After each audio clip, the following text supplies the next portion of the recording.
Welcome, everybody. This is Bill Donahue with Discerning Truths, where I normally talk to you about Jesus. But on Fridays, we do something a little different. Sometimes we call it Freaky Friday because I get on the different subjects. I think this is more going to be, I'm going to probably stick it in Bible and interpretation. But Sword and Michael, good to see your brother. And he says 70 weeks of Daniel, that's a long lesson. It won't take 70 weeks, but it is. I normally have 20 to 25 slides in my presentations in an hour. I have 47 today. Actually, 46. One of them's a mistake, but 46 slides. So it's going to take me a minute to get through this, but some of the slides are a list of books and stuff. I can go through those quickly.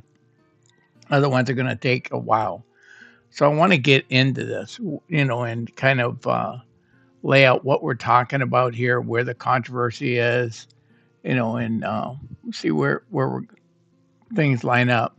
So I'm going to jump right in. The 70 weeks of Daniel is a prophecy in Daniel 9:24 to 27. And it says, 70 weeks are decreed upon your people and your holy city to finish the transgression, put an end to sin, atone for iniquity, bring everlasting righteousness, and seal both the vision and the prophet, and anoint the most holy place.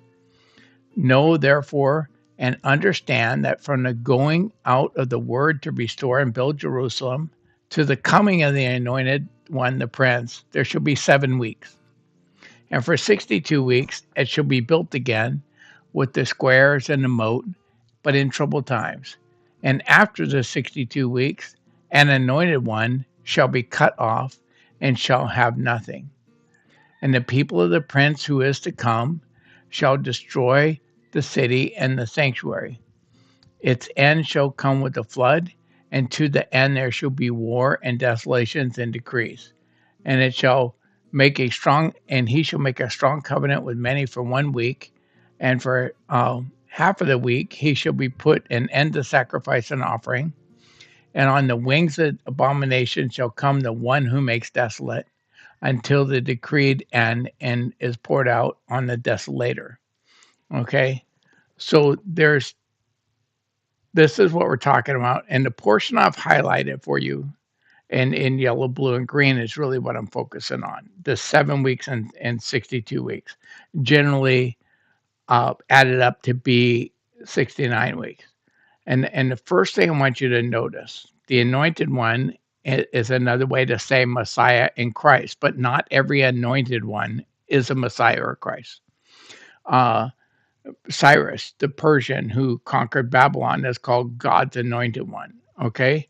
Uh, he's not a Messiah or Christ, but he's one that uses there. But so a lot of times you have anointed one and it can point to Christ, but it might point to somebody in history as well. So a lot of people think this is pointing to Messiah, but notice the Messiah comes after 7 weeks, not after 69 weeks. If you read the first anointed one, a prince, as the Messiah, then he needs to be here 7 weeks after the decree. If you read that as 7 weeks a year, that's long before Jesus came to earth. So this is probably talking about a different human prince, a different human person. And I'm not going to focus on that today. But then it talks about the anointed one, everybody agrees is the Messiah, shall be cut off. And actually, in Hebrew, the words for cut off there can mean to be brought to an end, to killed. So that clearly is talking about Jesus. But if you read that part where it says, know therefore and understand that from the beginning, the going forth of the word to restore and build Jerusalem, you got this period, and then Jesus is cut off. So if you can find out when that word to restore and build Jerusalem went forth, you ought to be able to count forth 69 weeks of years and get to the crucifixion. It makes sense here? This is how many people have interpreted this. And let me go down. I got to change slides for you. So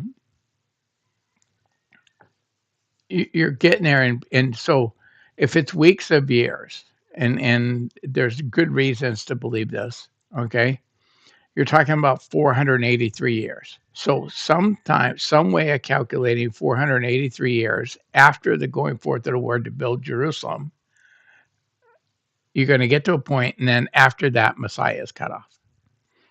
Well, you got this presentation of the Messiah, right? The anointed one, the coming of the anointed one. Does that mean his incarnation?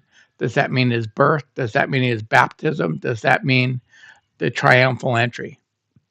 But you ought to be able to somehow connect a starting date and an ending date at 483 years, right?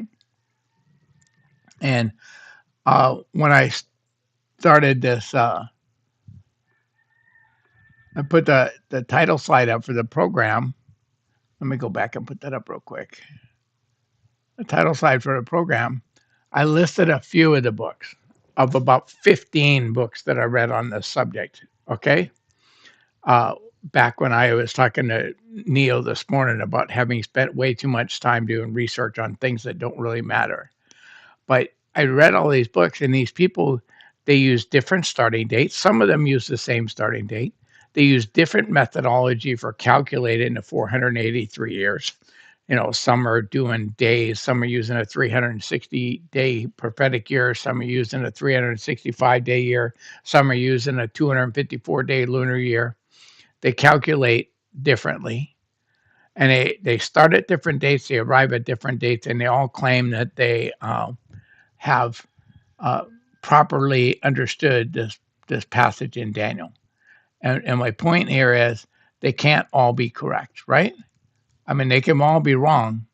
They can't all be correct. And maybe one of them's right. Maybe somebody is right. But, we're going to look at this.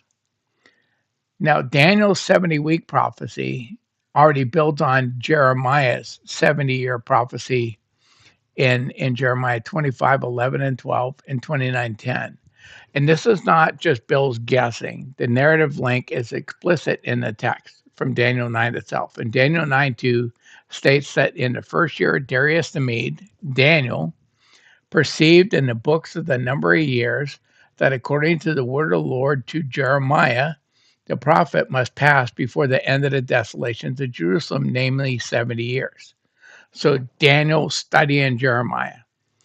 Then the angel comes to give Daniel, he's going like, by my calculation, 70 years is about up. We need to be released. And the angel comes and gives Daniel a new vision about 70 weeks of years. Well, wait a second, what's going on? And so this is why it's determined to be 70 weeks. So 70 times 7 is 490, but because we're focusing on 69 weeks right now in this study, that's why I'm using a 483-year period. But this is absolutely clear from the text that Daniel is drawn on Jeremiah. This is coming forward, and this is common in how the Bible writers interpreted the Bible. He's adding details and repurposing. Jeremiah's 70-year prophecy is still true. The 70-year in Babylonian captivity is about to come to an end, but then it's being repurposed to present a longer period, a much longer period to do a number of things, right? Make an end to sin, do all that stuff. So the 70 weeks is here. So the relationship between Jeremiah and Daniel holds whether you read this as typical prophetic fulfillment, which is what I'm doing it, or as a midrashic reinterpretation. Okay. And I'm saying in this midrashic type of reinterpretation is completely consistent with how the biblical writers themselves reinterpreted scripture. He's not saying the first message doesn't matter. He's adding a new meaning and an expanded meaning, adding more details into the prophecy, right?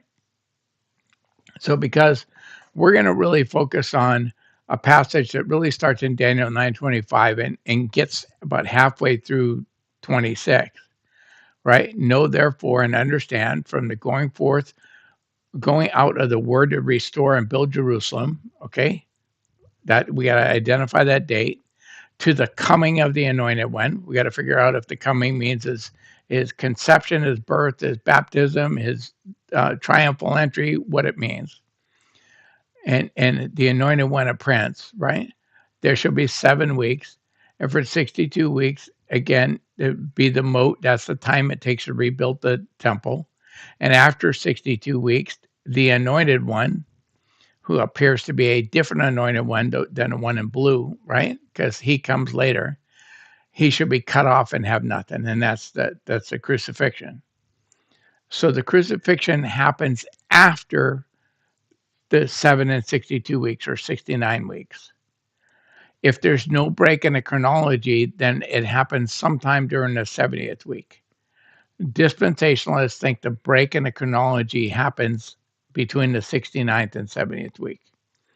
A lot of those other interpreters that I just showed you books of think that the first half of the 70th week was consumed during the ministry of Jesus, and that the 69th week ends at the baptism of Jesus, where he starts his ministry, and then he has 3.5 years in ministry. And then what is waiting for us in the future is a 3.5 year tribulation.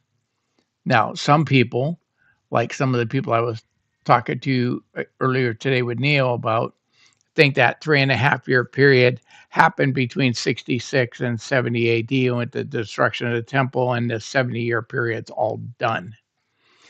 Most futurists think that 3.5 year period is later in the future, and it's a great tribulation. And I'll talk to you later why people talk about a 7-year tribulation instead of a 3.5 year tribulation. We'll hit that, but understand that's how different people are doing it. So people like Sir Robert Anderson, who holds to like a dispensationalist kind of view, think the whole 70th week is future. Other of these teachers and interpreters think that the 3.5 year ministry of Jesus ate up the first half of the 70th week. Okay. That he was here making a strong covenant with the people for the middle of the week, and that he caused the sacrifice to end, and he did all those things. Okay.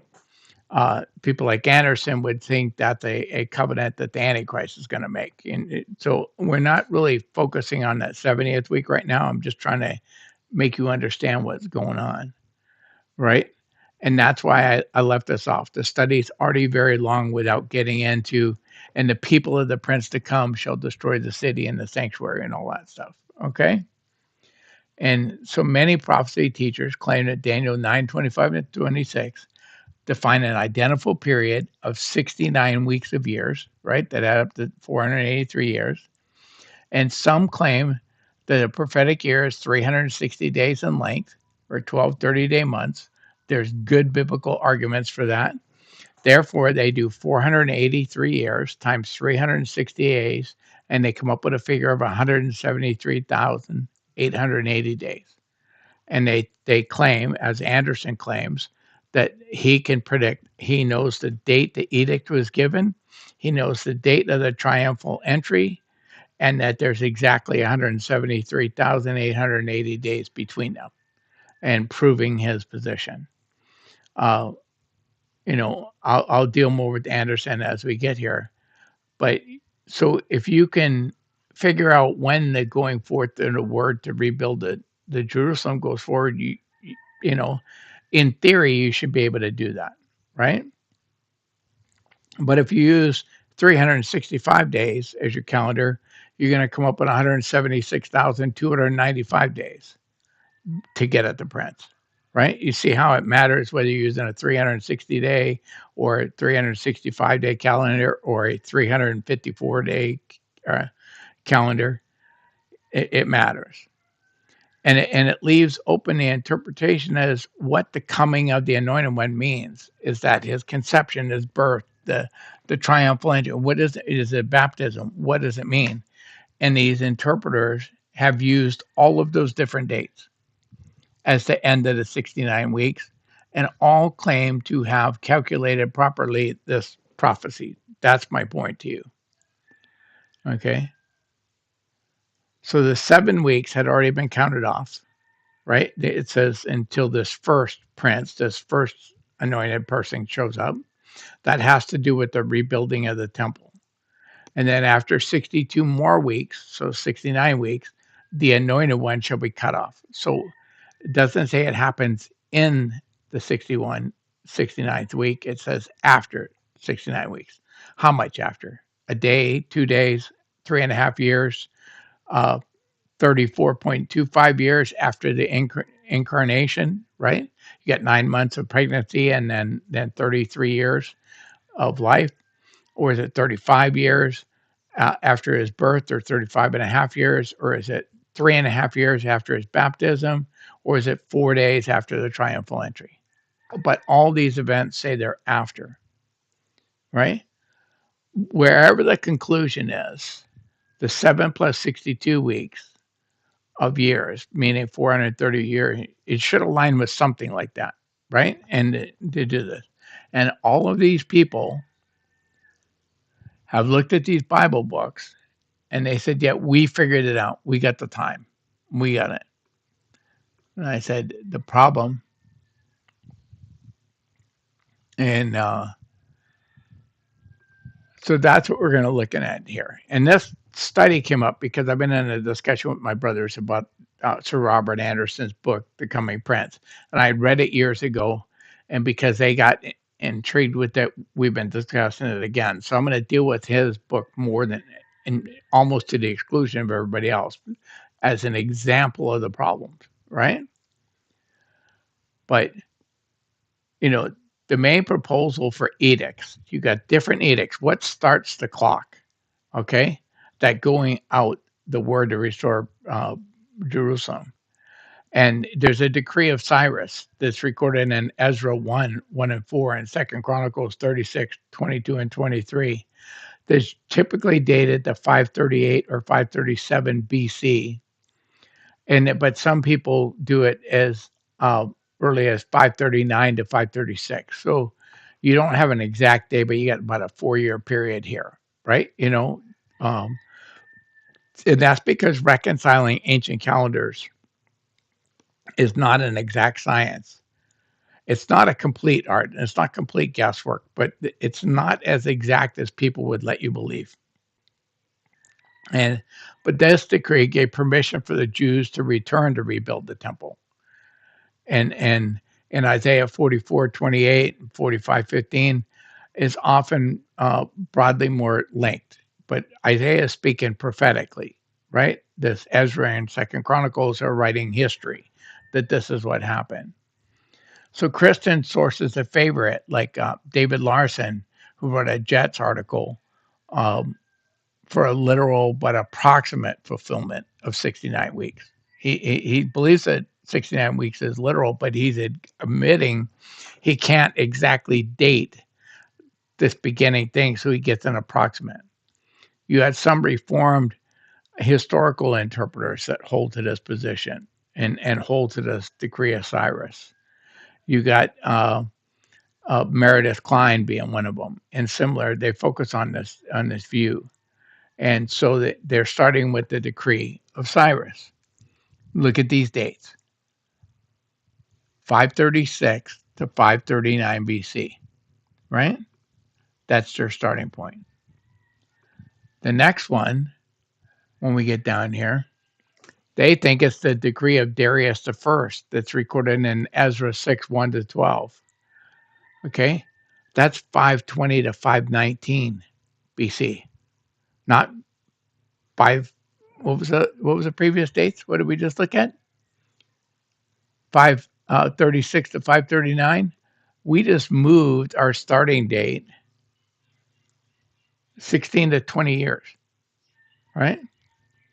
And so, this is not a common one, but some people try to start here. But this is less common, but it is a decree that can be pointed to as the possible starting point for this date, right?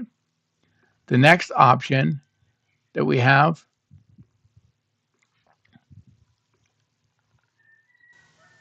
is the degree of Artaxerxes the first in Ezra 7:11-26.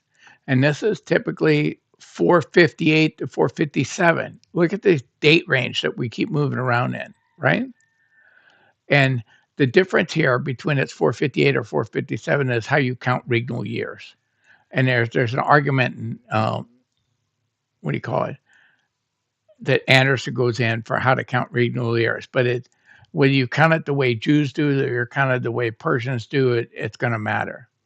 Now, people that hold this view, Sir Isaac Newton, E.B. Pussy, Adam Clarke, J. Barton Payne, Roger Young, right? The Oxford Bible Church, the Seventh Day Adventists, they all use this as their starting date.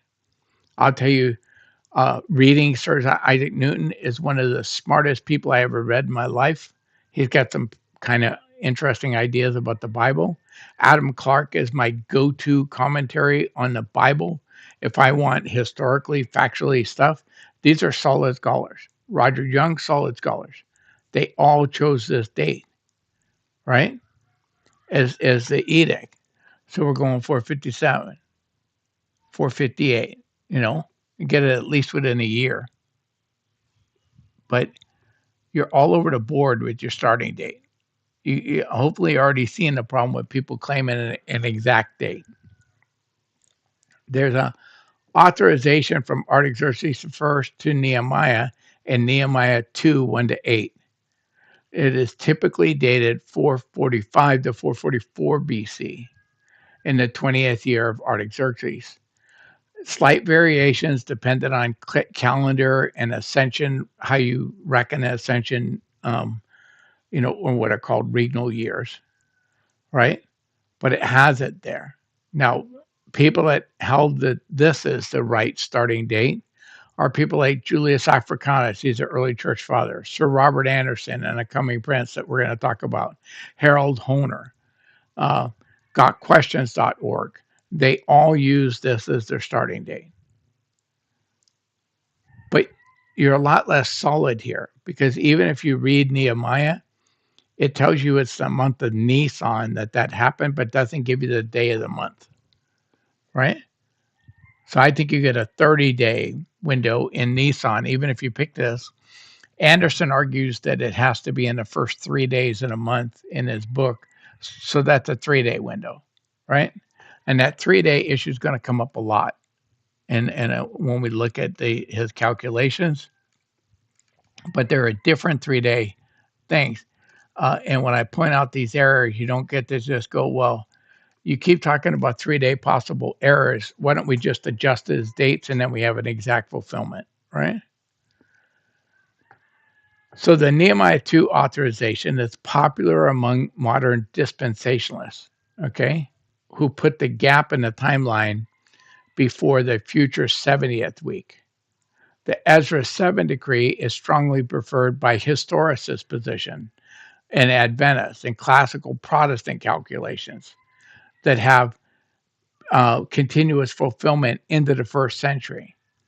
And Cyrus is less common. That means about like the book of Revelation, that most of it got fulfilled in the first century.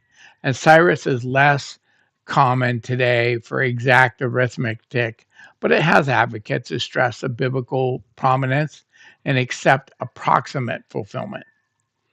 And men like Sir Robert Anderson have suggested that Nehemiah chapter 2 starts the countdown, right? And emphatically, he argues that it does, and not only for to give us the month, as in Nehemiah actually does, but he claims you get the exact date.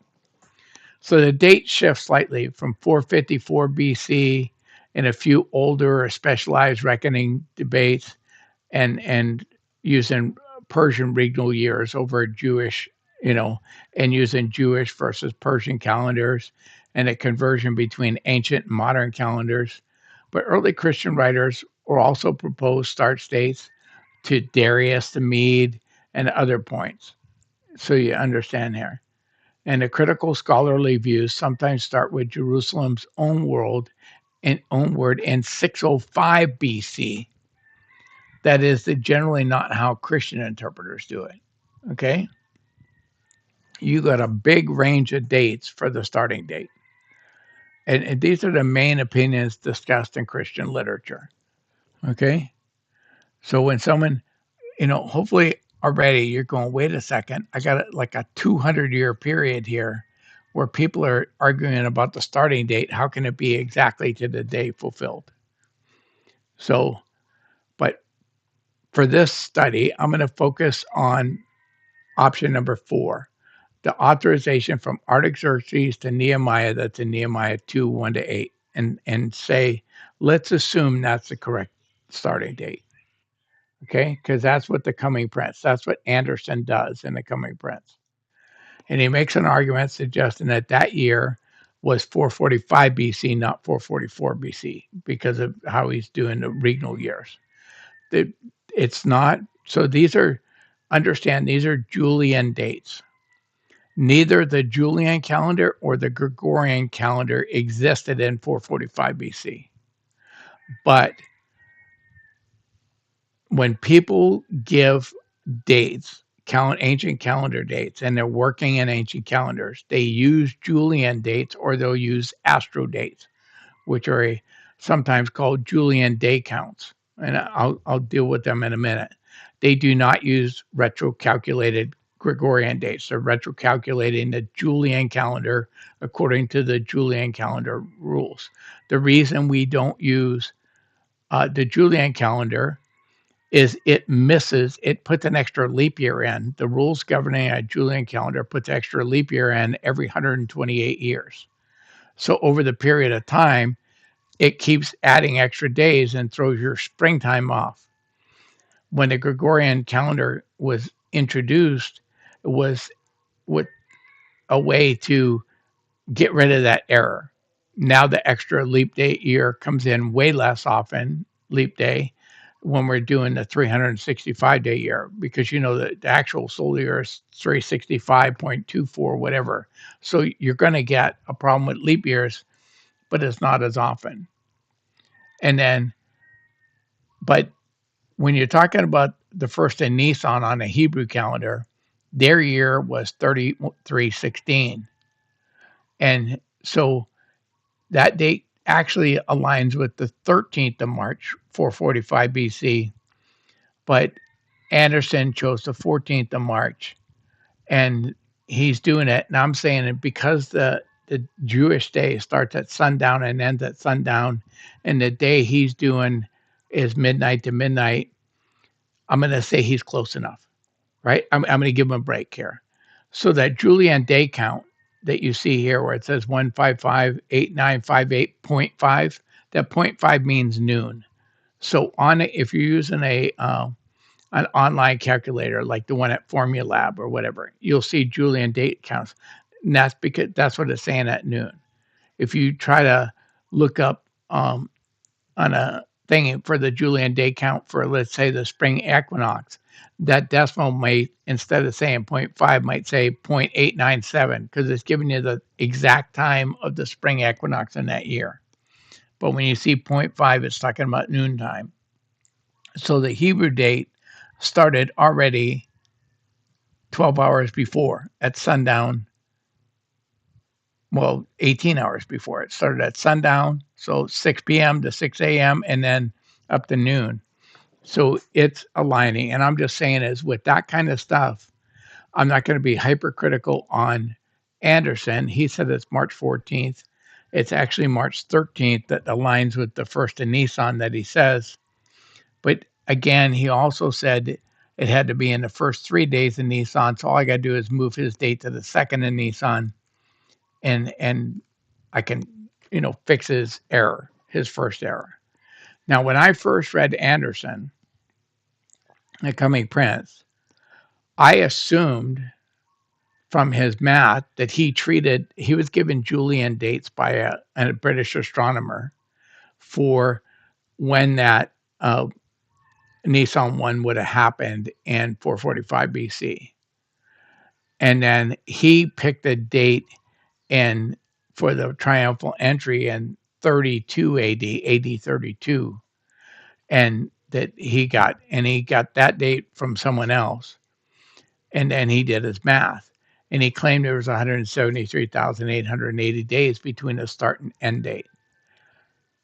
And I thought what he did was that he treated those Gregorian dates as or Julian dates as Gregorian dates, because I could only make 173,880 days if I put those dates in as Gregorian dates, because the retro-calculated Gregorian calendars off by 5 days from the Julian calendar at one end and off by 2 days at the other end, leaving a net 3-day error. But when I was in my conversation with my brothers and we started going back over this thing, it became clear. And this is in chapter 10 of his book, The Coming Prince, where he does his math. He actually removed 3 leap years. Because as I said, every 128 years, the Julian calendar, the math governing Julian calendars, the rules, will put an extra leap year in every 128 days, knocking it out of line with the mean solar year. When Anderson recognized that, and in 483 years, he's going to have 3 of those leap years would have occurred, he physically took the days out. But that's a mistake.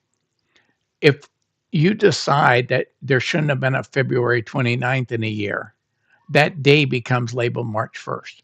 The day doesn't disappear, right? So if on Anderson's calendar, the first February 29th, he takes out of the Julian calendar and makes it March 1st, then for the rest of the year on the Julian calendar, when it said June 2nd, his calendar would say June 3rd, right? And the second time he does it, 128 years later, when he gets to June 2nd, we're going to be on June 4th.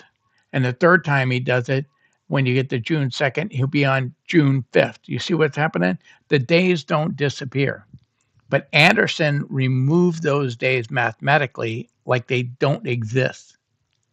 So he calls them Julian dates, but they're not Julian dates. They're Anderson dates that he fabricated out of whole cloth with his unreal thing. So realistically, Nisan, the 14th of Nisan, 445 BC on a Julian date would be labeled the 17th of Nisan, 445 on an Anderson calendar. But he keeps the 14th of Nisan label and makes those days physically disappear. And so I reproduced that math on from chapter 10 of his book to show you here. And what I highlighted here is he put 116 leap years in there. There's 119. He knows there's 119, but he makes an argument that 3 of them are extra. They're not extra. They're required by the Julian calendar. They just simply cause the Julian calendar to misalign with the mean solar year. So by doing it mathematically here, he makes a serious error. He introduces a 3-day error in his math, even if his start date is correct, and it's not, right? I mean, we already showed it would have been the 2nd of Nisan, not the 1st. His start date is wrong. His end date, we haven't even discussed yet, but even if you assume his start date's correct and his end date's correct, he has a 3-day error built into his math. So his exact day prediction is exactly wrong at this point, right? Just from this error. But like I said, I've already shown you he has an error with the start date. I'll deal with the error in his end date a little later in the study. But everything in his calculation is wrong. But I have Christian apologist sites, people that got questions that repeat Anderson's numbers like they're true without questioning them, right? He adjusted 119 leap years to make it 116, and he inserted the wrong number of leap years into his calculation. So he didn't treat them as Gregorian dates like I originally thought must have been the problem. He actually takes these days and makes them disappear. And then when you compute the raw difference between the stuff, it's 173,883 actual days. It's not 173,880 as he claims, right? Even if I use his start date and his ending date, the physical days between them is 3 days off of what he claims. And I know this can make people's eyes roll back in their head. I'm trying to not make it hyper technical, but I want you to understand this. Because when people repeat stuff like this, like it's true, it drives me crazy. Right? And this is what I was explaining earlier. If you remove a leap year, all you do is change the date. It's no longer called February 29th, it's called March 1st. The day still exists. He removed those leap years in violation of the rules governing Julian calendars because he's saying, well, they enter the rules governing the calendars introduce one too many leap years every 128 years. So I got to pull them out. We're not trying to align with the mean solar year. We're talking about what real Julian dates are. And that's why it's easier to use Julian day numbers. Okay. If you use Formulab uh, website and it's the like FOURMILAB, Formulab has a date calendar. They don't call them Julian day numbers. They call it a Julian day, but that's what they're pointing at. This is a day count for the thing. And if you go look up March 14th, 445 BC, and you plug that in on the Julian calendar, it'll give you a Julian day count of 1,558,959.5. No spaces. I don't know. My program is taking spaces out of and adding them in here, but there's no actual space. This is one continuous number. 1,558,959.5. Right? And then when you push in April 6th, AD 32, which Anderson incorrectly picks as the triumphal entry, you get a Julian date of 173,2842.5. You subtract 155, whatever, from the 173, you get a difference of 173,883 days.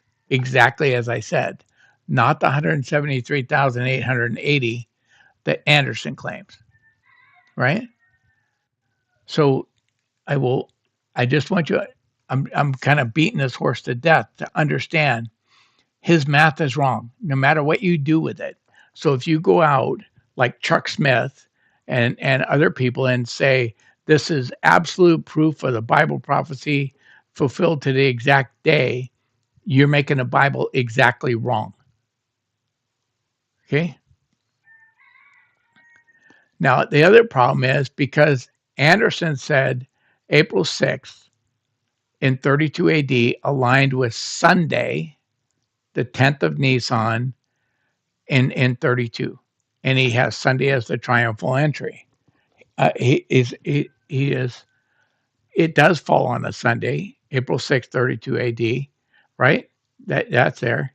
But it is not the 10th of Nisan on the Jewish calendar, it's the 6th of Nisan.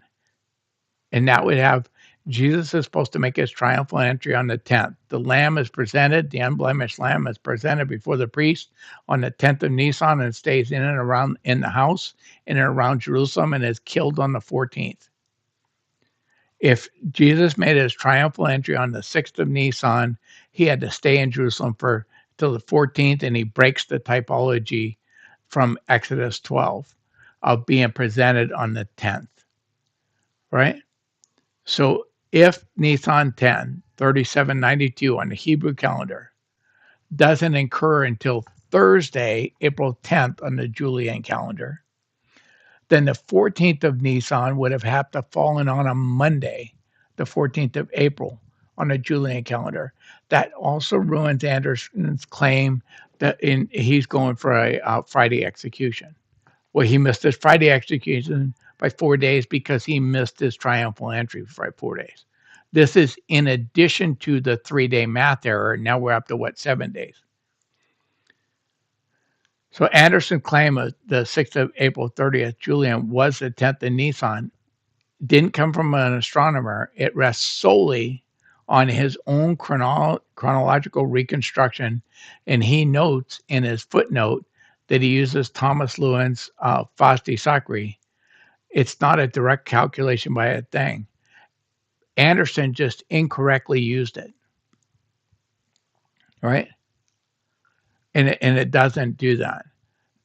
And so some calculations put the 1st of Nisan closer to the 31st of March or the 1st of April, than that. So then that puts you on the 10th around the ninth to 11th of April, and the 13th to 14th of April for the 14th of Nisan.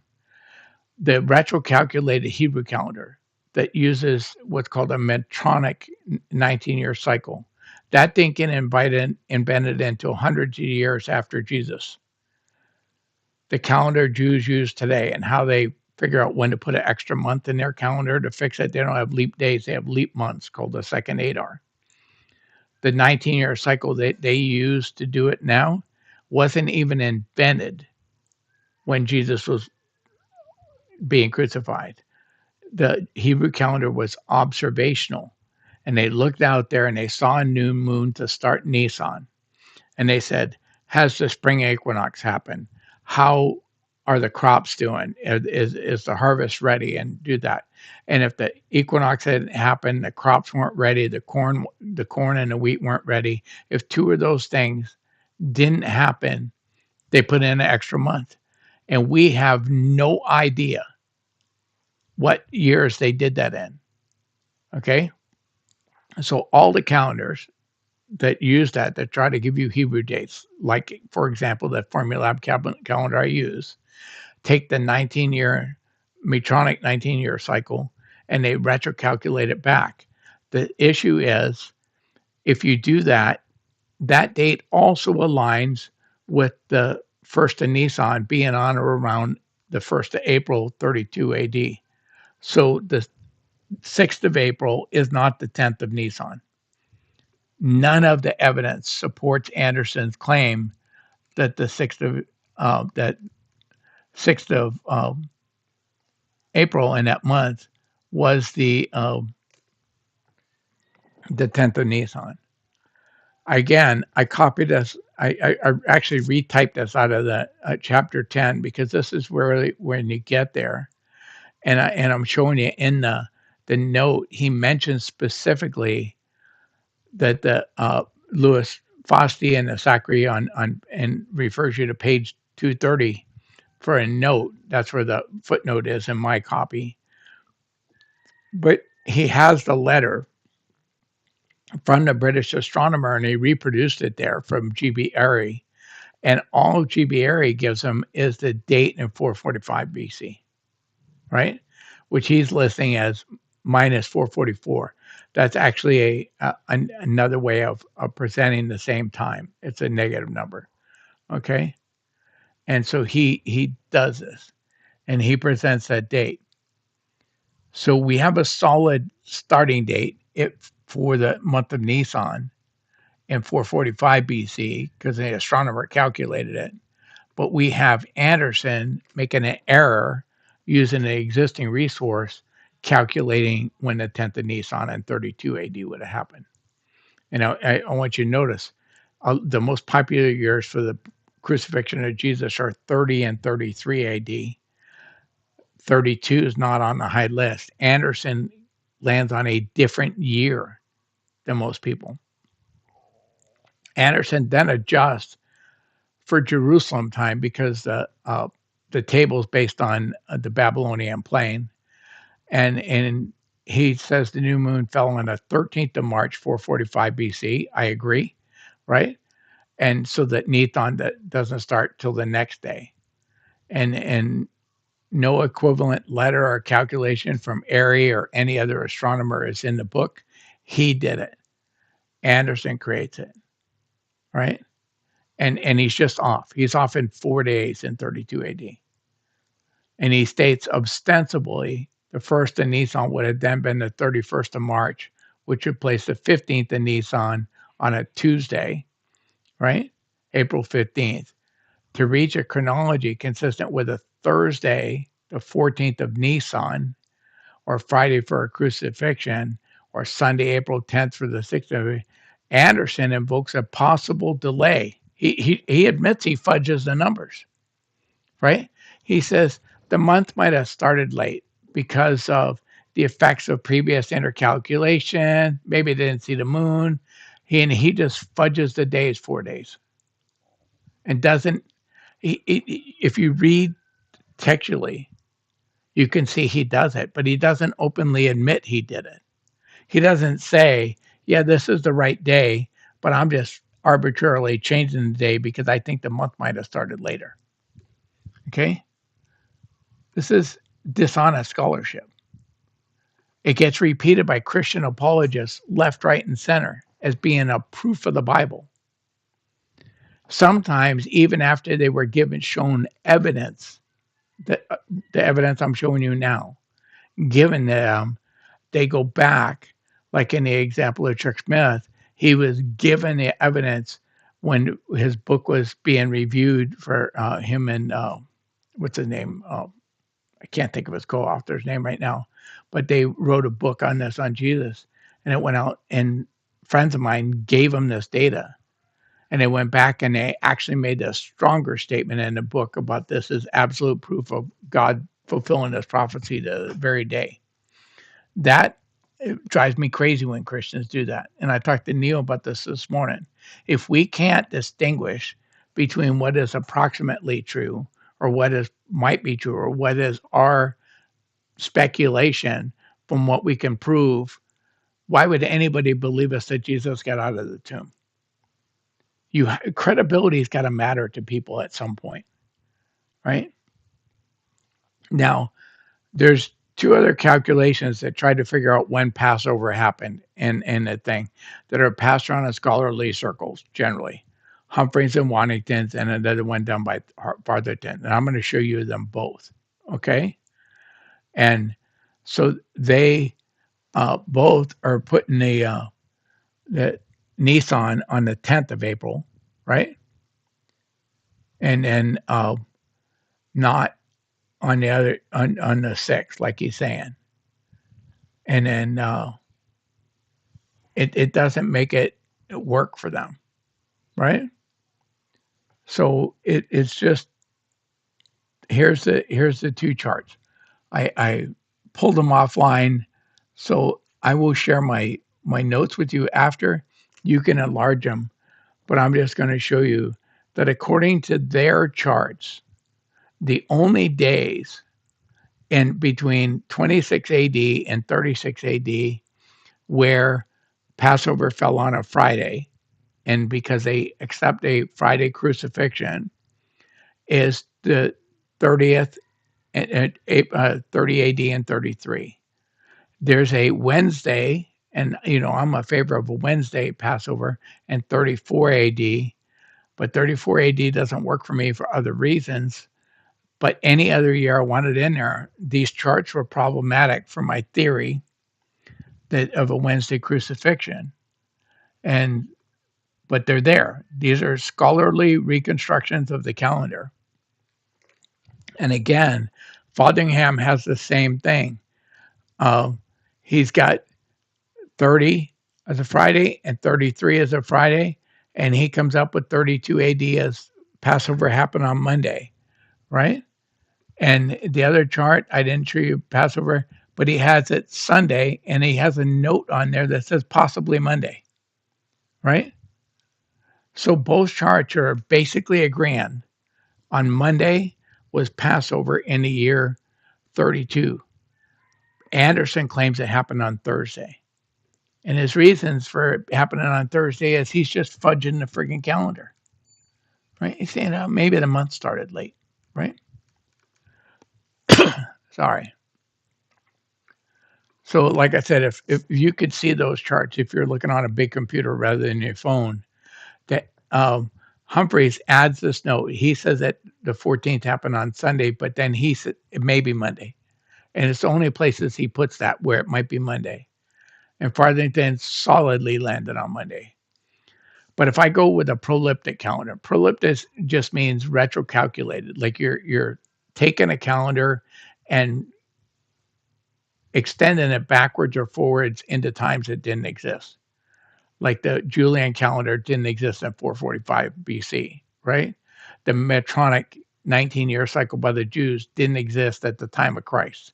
But if I retrocalculate it back, and that's what those things like Formulab do, and I do that, it also says that Passover that year happened on Monday, April 14th on the Julian calendar, not Thursday. So all of our sources, our academic sources and our computer model, all say Passover happened on Monday in 32 AD. Anderson and Anderson alone said that happened on Thursday. Who do you think's right? Okay. So I'm trying to do some math here. And I'm gonna use these Julian dates, right? So I kind of colored them out. Anderson's claim start date of March 45, March 14th March 445 BC, and um, aligns with the second of Nisan, and I actually put the date for the second of Nisan. So, and then if I correct it to the third of Nisan, I get a different date, right? And so I tried to add it every way I could do it. And so if I start with Anderson's dates and I go with March 14th, 445 BC, and I punch in that Julian date, and then I use April 6th, 32 AD, and punch in that Julian date, I get 173,882 days difference. If I put his actual Nissan first in there, it'll be 173,883. And then if I fix his starting date, right, to March 13th instead of the 14th, and then I moved the stuff around, I end up with 173,883 days. Not a problem. If I fix Anderson's starting date to March 13th, right, and I move his ending date to the 10th of Nisan, which is the 10th of April 32 AD, I get 173,845.5 days, right? The math gets worse. Or no, I get 173,887 days, not 173,880. I'm off by 7 days.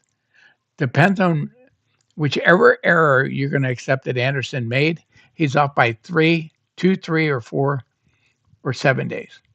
2, 3, or 7 days, and is just from his assumptions, right? So, like I said, not every calculation of when Passover fell in the years where it's possible that Jesus died agree. They all generally agree that Passover in AD 32 fell on Sunday or Saturday to Sunday, sunset to sunset, the 12th to 13th of April, or Sunday to Monday, sunset to Sunday on the 13th to 14th of April. None of them align with a Thursday. Anderson's calculations differ from the retrocalculated calendars like Formula. So when you compare these charts, one possible year for the crucifixion that Jesus died is AD 30, and Humphreys and Waddington say it happened Thursday to Friday on the 22nd and 23rd of March. Bothington says it happened Thursday to Friday on the 6th or 7th of April, and the difference is whether or not they're putting in a leap year, an extra month, a second Adar. But both Passovers show the chart as having landed um, on Thursday to Friday. But if you get that, there's one way to calculate it where it comes up with a Tuesday to Wednesday, and that's I got a typo up here. That should say Thursday to Friday, not Tuesday to Wednesday. I'm gonna fix this real quick because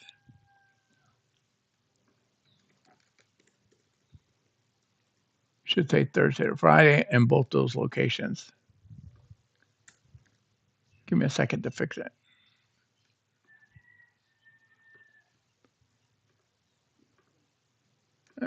Bill's typos we're catching on the fly, right?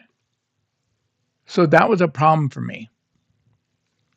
But when I retrocalculate the date with like Formulab using the existing system, Passover fell on Tuesday to Wednesday, and my eyes lit up. The 30th AD 30 is a very, very popular year among scholars for when Jesus died. And said I favor Wednesday Passover, and I'm going and a Tuesday night Last Supper fits my chronology, and I could get all excited and go, "Hey, I've been vindicated. The Formulab calculator vindicated my calculation for 30 AD." But I don't get one piece of data and decide I'm correct. It just causes me to dig deeper, right? That's me. I gotta test things, right? So when I look at the Associate for Biblical Research, they start from that uh, Artaxerxes, right, in Ezra in 457 BC. They do a sabbatical years, like every seventh year is a sabbatical year, and that's how they're doing their groups of seven. So they're using a full year, right? And they're going from Tishri, the start of the Jewish secular year. Nisan starts their religious year, and they count up and they go forward. And they're doing this math, and they decide it ends on Jesus going into public ministry in the autumn of 27 AD. If he has roughly a 3.5 year ministry, then their research on the 70 weeks also supports a 30 AD 30 crucifixion, right? And so that works out. And so that was the Association for Biblical Research supported the 30 AD conclusion, right? Then when I looked at Julius Africanus, the early church father, he started in a different year, the 20th year Artaxerxes in Nehemiah 2, the same place that Anderson starts, right? And then he uses a full 70 weeks, 490 years, right? Using a 354-day lunar calendar, right? Which is equal to 475 solar years, okay? And his endpoint is exactly the 16th year of Tiberius, which is AD 30 in the second year in the Olympiad. So he came up with this and as a passionate of Christ, right? But it's interesting. Why did he include all 70 years instead of 69 years or 69 years plus 3.5 years? He uses all 70, but he landed at the same spot, 30 AD. The Venerable Bebe, another kind of later early church father, kind of mid year 7th century. He follows Africanus very closely, but he starts from the 28th year of Artaxerxes, that Nehemiah 2 thing, and then he uses 490 abbreviated lunar years or 475 solar years, just like the other one. And he ends on the 17th or 18th year of Tiberius, and he says that's AD 29 or 30 as the cutting off of the baptism, and that would put his baptism in AD 27.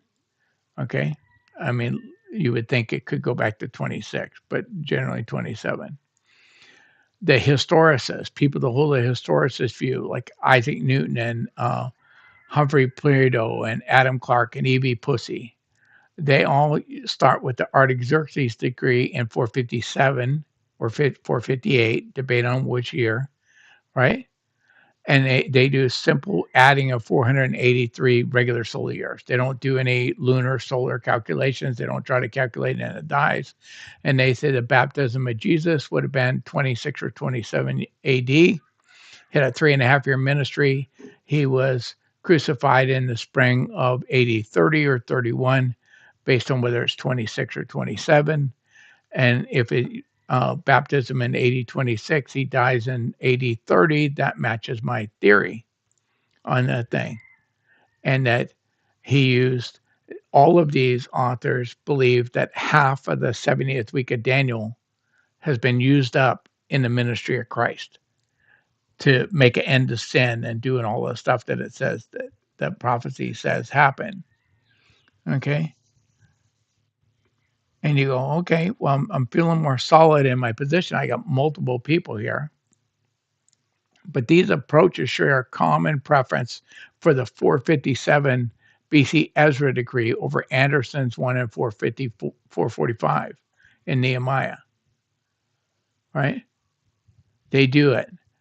But they keep coming back up into 80-30. And when I retrocalculated 80-30, and I see that if I do it that way, I end up with a Tuesday, Wednesday, this gets attractive. There's also some scholars think that Revelation 13 is describing a specific constellation lineup in 3 BC and actually happened on 9/11, 3 BC. And they think that's the birth of Christ. And if it's 3 BC and he dies in the middle of 30 AD, you kind of getting that 33-year period again. This is kind of lining up. I'm not as convinced of that solar alignment, but it's a possibility. Now, I'm not going to cover it in this study, but that final set of studies that we just looked at, they think there's only 3.5 years left for the tribulation. There's not a 7-year tribulation, there's a 3.5-year tribulation. And if you want to know why, you can look up Daniel 7:25 and 12:7 and Revelation 11:2 and 11:6 and 12:6 and 12:14 and 13:5 because it calls it 3.5 years, a time, and half a times, 42 months, 1120 days. It never calls the tribulation 7 years. The idea that the tribulation is 7 years is based on the idea that the break in that calendar happens between the 69th and 70th year, not at the crucifixion of Jesus. If you hold that it happens at the crucifixion of Jesus, there's only, and that 3.5 years of that calendar was used up during the ministry of Jesus, there's only 3.5 years left. So just if you're set in your end times position, I just want to kind of poke holes in some of the sacred cows out here. Now, I just want you to understand, it cracked me up when I had this conversation with my brothers, and they said, well, you haven't studied the subject. And I thought, oh, you have no idea, So I kind of gave you a partial list of books that looks at this issue. And if you want to do like I did and spend an inordinate amount of your time researching this, on these next slides, I give you the book by Isaac Newton, okay? The book by Humphrey Prideaux, I think you pronounce that. If you ever watch me for any length of time, you know I will butcher the pronunciation of more words than you can count. You got Benjamin Marshall, E.B. Pussy, Charles Boutflower. These all books that are available to you that you could read. These all take and they lend it different there. Like Boutflower calculates to 80-33. Other ones are 80-30. They have different starting dates. Harold Honer basically is using similar dates to Anderson, but he thinks he's correcting Anderson. He claims that there's it's 445 BC, 444 BC, and not 445, and the triumphal entry happened in 33 AD and not 32 AD. Okay. Now, Alva McLean on Daniel's prophecy in 70 weeks, right? He's out there and he discusses the decree and the different chronologies that are out there. These books are available to you. You can read them. You can confirm what I'm saying. I'm telling you, there's such a difference of opinion. If I never hear a person again say that we have proof of an exact day fulfillment of this prophecy, it won't be soon enough, right? You got some more modern people that went back and looked at this, like Floyd Jones, and he comes up with the thing, and Robert Armstrong and W.S. Auchincloss, right? And Auchincloss also lands on 33 AD. You have alternative chronologies like George Atlas in his book, right? And he is connected it towards a Maccabean rebellion and stuff. It's really a different chronology than any of the other ones. Then you have Nelson Waters or Travis Snow, Stephen Jones. Now, Don K. Preston's a preterist, full preterist. I talked about this a little bit. They think the uh, Book of Revelation is 100% complete and 70 AD. Don K. Preston is no stupid person. Okay, I don't agree with them. I think Jesus is coming back. I believe in the creeds that Jesus is coming back to judge the living and the dead.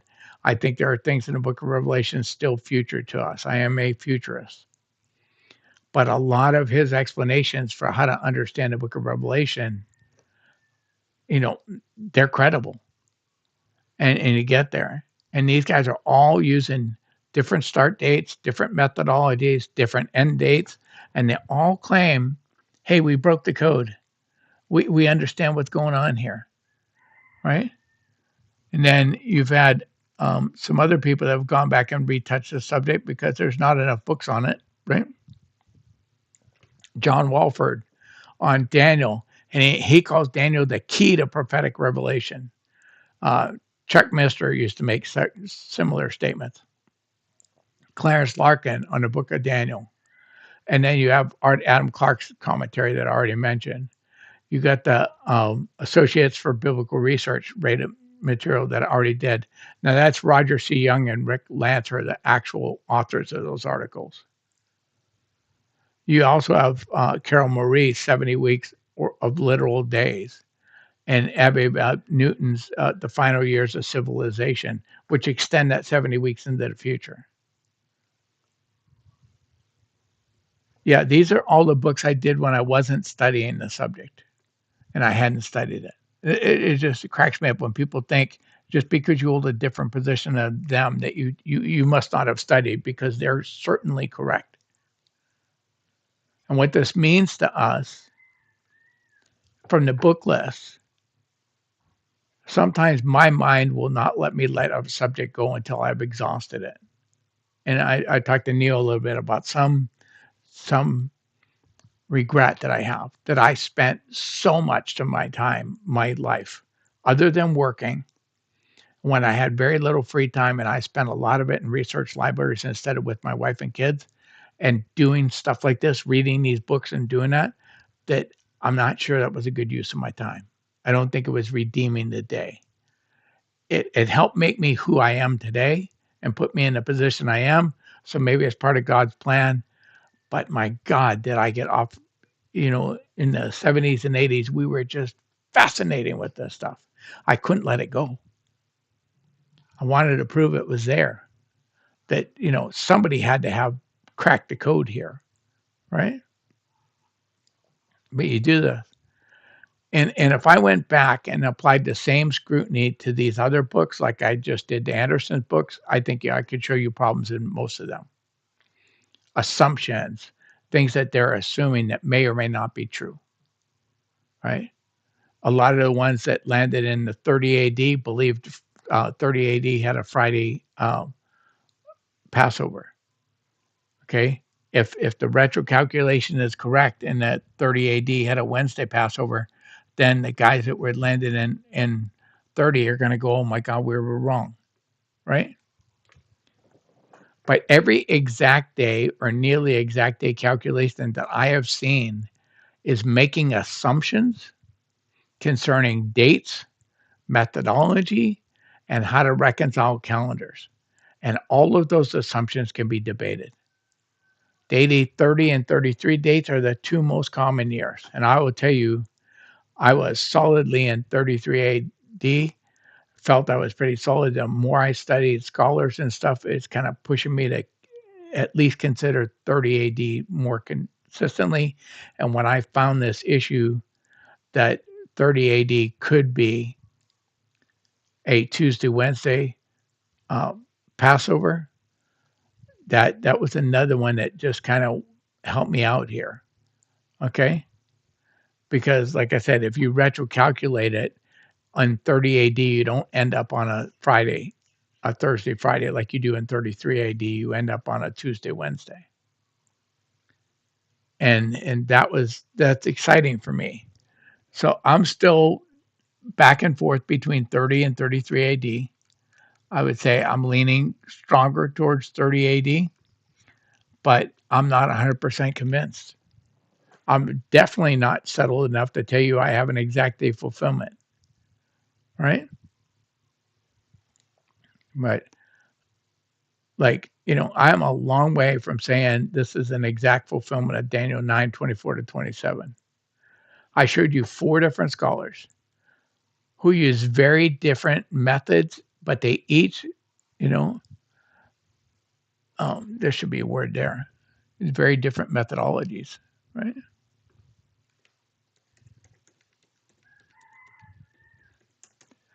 And each claim to align with the prophecy. They varied in starting dates, they varied in ending dates, they varied in methodology, but people keep saying dogmatically that these calculations are correct. Can we step back from making absolute claims unless we have proof? You could say, I think Sir Isaac Newton's calculations are correct. I'll be with you with that. Probably the smartest man I ever read was Isaac Newton. Maybe the second would be Pierre Teilhard de Chardin, who wrote a book called The Phenomenon of Man. I feel like I have a decent vocabulary, and I had to look up a lot of words. My younger brother, has an amazing vocabulary, and he read the book, and he was in there. I think he had to look up words and look up words used in the definitions of those words to get there. I mean, that book was not written for people that are stupid.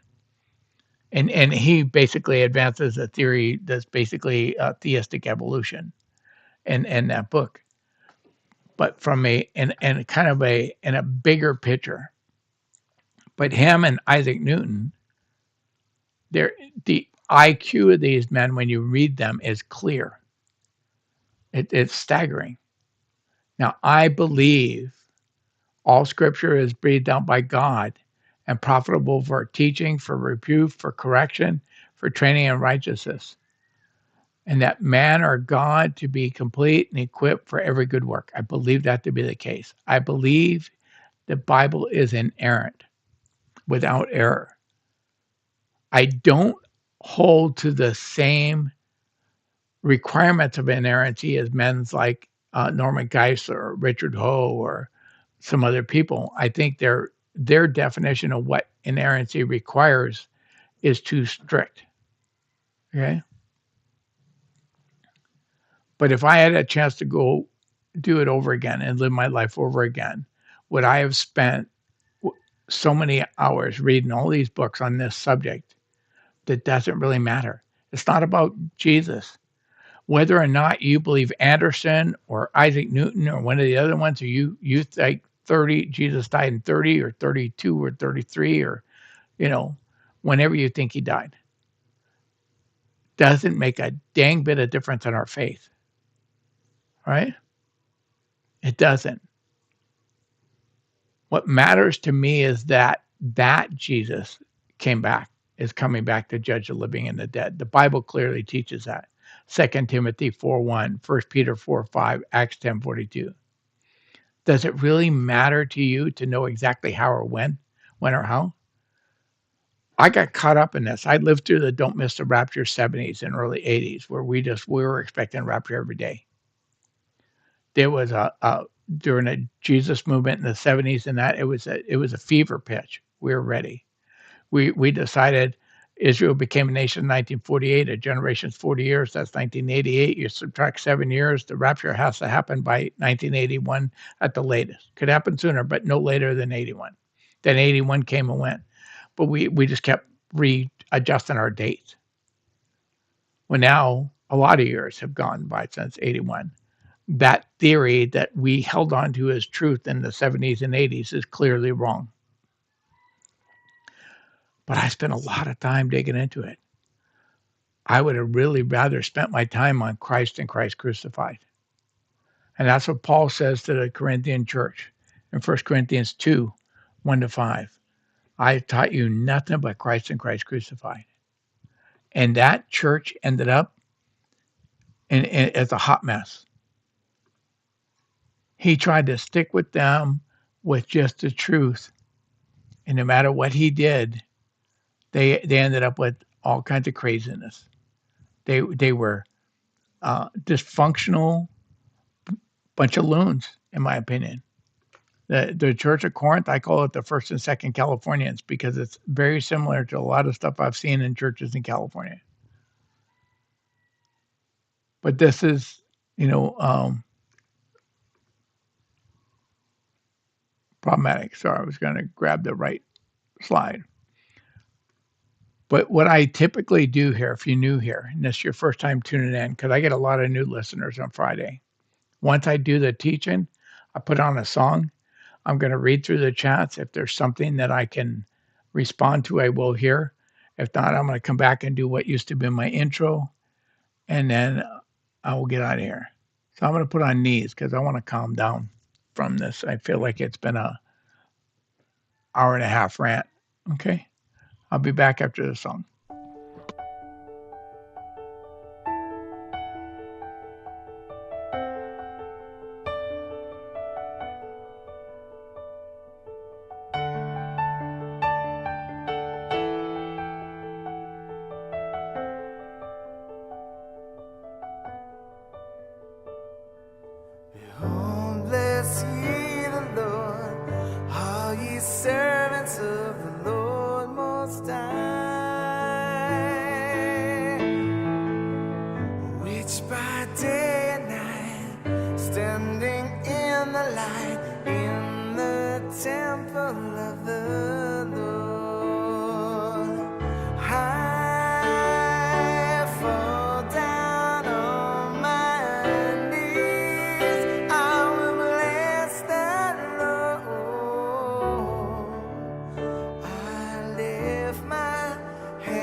Yes, it is a lovely song from my friend Michael Beatty in California. Um, Short story behind that song: Michael had just recorded an album, finished recording, was there. You know, you go through all the takes and retakes and stuff. He sat down at the piano. This song was not going out on that album, and he just sat there alone, worshiping God, playing this song. And thank God Tim Jaquette hit record and saved that album, that song, because it didn't make that album. It wasn't scheduled to be part of that album, but it's my God, that song's more popular today than when it first came out. And I am thank God that it's there. But I think you can hear the worship in Michael's voice, what's going on in there. So it's one of those lovely things. I didn't see any other questions. I have my group of quiet listeners on X. I can see it there. X tells me you're there, but rarely do I get X comments. But and then Rumble's a little quieter, but I know it's a lot to take in. It's a lot to take in, but you can trust the Bible. The Bible is true. Just because somebody's interpretation of the Bible turns out to be wrong doesn't mean the Bible's wrong. That's where the difference gets here. I think Robert Anderson's interpretation of the 70 weeks is wrong, clearly wrong, demonstrably wrong. Some of the other ones make assumptions. They could be wrong too. Many of the other ones have to be wrong, right? That doesn't mean God's word is wrong. And that's really what matters here. So with that, I'm going to do my intro as my extra, and I'm going to try to land this plane. So I teach Monday, Wednesday, and Friday, noon Pacific time, right? So I started out as Donahue Pop on like 5-6 platforms. Of those platforms, only Rumble and X do I still broadcast on. And but there, Monday, Wednesday, and Friday. Monday and Wednesday, I'll be in the Gospel of Mark. I just finished chapter 8. We'll do chapter 9 on Monday. And then Fridays, we do something different like this. And when I went to the foxhole, the little comfy bunker over there on pill.net, I messed up Donahue Papa account so bad that we couldn't fix it. And Methods helped me, and we created a Bill Donahue account. And I've been Bill Donahue there ever since.